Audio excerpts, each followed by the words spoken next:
Welcome to Private Members Business, where the opposition steps up with fresh ideas and bold motion. It's now over 6 years since the Occupied Territories Bill was tabled by Senator Francis Black, and I did welcome before the election that the government indicated support in some shape or form. But now, like others, I'm extremely worried that this bill might not proceed further, or indeed might be watered down in such a way as to be rendered meaningless.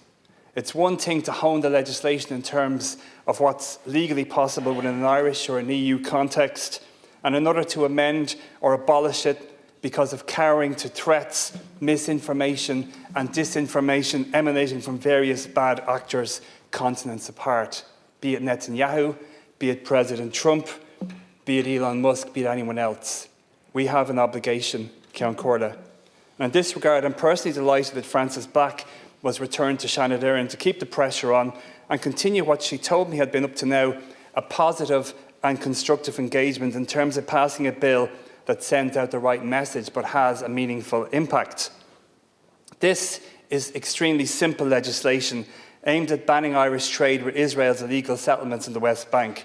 Nothing more, nothing less. And if others have said there's lots more needs to be done, but focusing on the subject matter, Israel doesn't and never has exercised sovereignty in the West Bank. But despite this, it's facilitated the planting of an estimated 500,000 settlers over decades, many of them in a targeted, strategic way, aimed at subjugating the Palestinian population and creating corridors that make the establishment of an independent, autonomous Palestinian state increasingly difficult. We know initially this was for strategic reasons, possibly defensive reasons. In the so-called Area C controlled by Israel, more recently, this has now been propagated for blatant fundamentalist religious reasons, Zionist reasons. God's will, we are the chosen people to occupy this land. This wrong has been highlighted many times over many years, even before the last 18 months, where over 60,000 or more Palestinians have been massacred by the Israeli army in Gaza.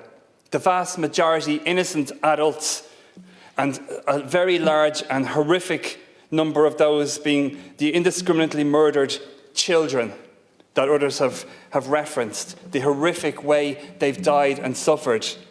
Those who have been maimed, they've been sentenced to a different but equally horrific type of life.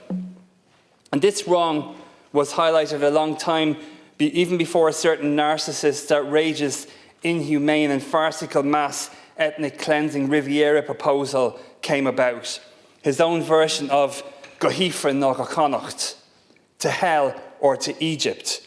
And those who are called out in this behaviour can and will and have used any threat and any lie to deflect from what they have done and what they continue to do. Now, when I was a councillor, I did oppose motions seeking the expulsion of the Israeli ambassador. I personally saw it as counterproductive and send out the wrong message. How can you hold someone to account if you can't call them to account face to face? But of course, then the Israeli government decided to do this themselves and slur Ireland as an anti-Semitic country, doing a grave dishonour to the millions exterminated by the brutal Nazi regime for the sake of scoring political points. We're simply a people, Ceann Comhairle, who have an experience of being brutalised, seeing colonisation and brutalisation for what it is firsthand. We've experienced it, we empathise with the Palestinian people. But equally, and it has to be said in this context and in this chamber, we've no axe to grind with Israel or Israelis. We recognise that no life is worth less than another.